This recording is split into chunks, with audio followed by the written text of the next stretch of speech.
כתוב בפרשה, בתוכחה, ושילחתי דבר בסככם, וניתתם ביד אויב. שמעתי פעם מרמות חדרוק, היה מגד הירושלמי, זכרונו לברכה. אני חושב שהוא אמר את זה שם אבא שלו. שאל, אני לא מבין. רש"י מפרש, ושילחתי דבר בסככם וניתתם ביד אויב.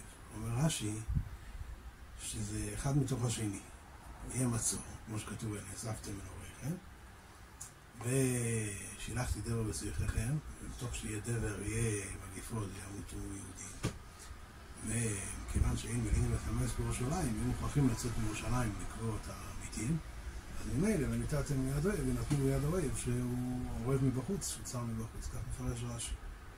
אפשר למרות חרוק, אבל אני לא מבין. על מי מדובר פה? מדברים פה על אנשים כאלה שכבר לפני זה כתוב 7 פעמים, ואם לא תשמעו לי, והלכתם לי בקרי, ועוד פעם הלכתם לי בקרי, 7 פעמים, ולא תשמעו לי, והלכתם בקרי, והלכתם בחמאסטרי. כבר עברו על כל התיאור כולו, דרייסת, דרבונוס, חי וקריסוס, לא שומעים כלום.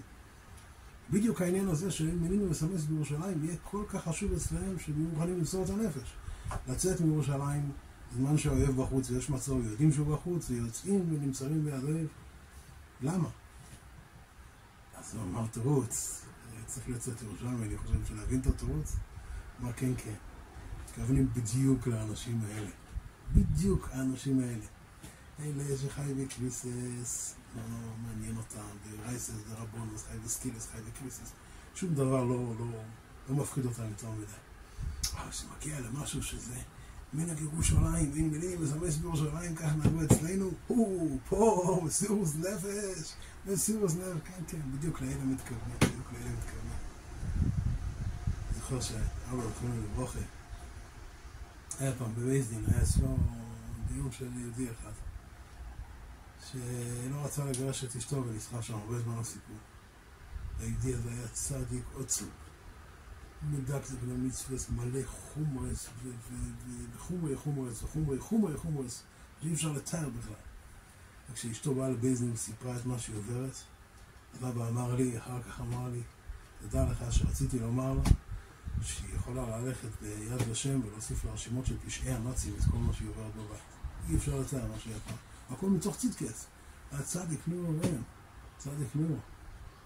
עד שבסוף סוף הוא כבר גירש את אשתו, אז אחר כך הגיעו לאבא שמועות שהוא מסתובב ומפיץ שמועות על הגט, שהגט לא בסדר, בגלל שככה, כל מיני נורים שהוא מצא, למה הגט לא היה בסדר, הגט לא כשר.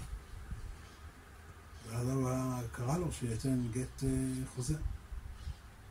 הוא אמר לי, אני משוכנע ב100% שהגט כושר תתחיל שבלכתחילה, אבל שהוא לא יסתובב ויפיץ שמועות שהגט פסול, ואחר כך יסיירו ויעשה עוד פעם גט. אז הוא לא בא, אין לו זמן, הוא עסוק, הוא תורות במצווה, כל היום הוא לא בא. הוא התחנן עליו, הוא אמר לו, מה אכפת לך? חצי שעה אני משלם לך מונית, לא חזור, אני אשלם לך, תבוא, אני לא מכיר אותך רגע, אני אעצור כל מה שאני באמצע, תבוא, נעשה את הגט ותלך. ולא, הוא לא מצא זמן.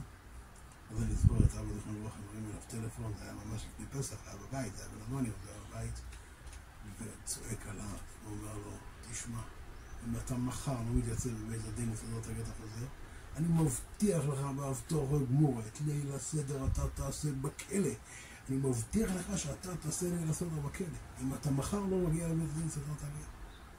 עד יותר אחר כך, מה עם גט מאוסה? לא מאוד חמור בגט מאוסה.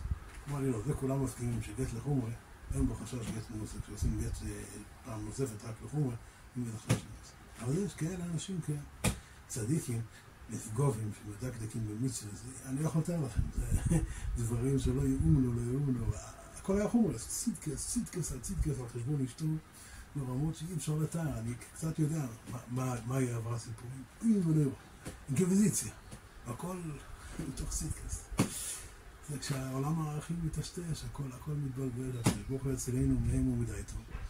נזכה ללכת בדרך הישורת, שיהיה לנו שיקול דעת נכון להבין מה העיקר, מה תפל, מה צריך יהודי לעמול, מה הוא צריך לעבוד. נזכה תמיד ללכת בדרך ישרה.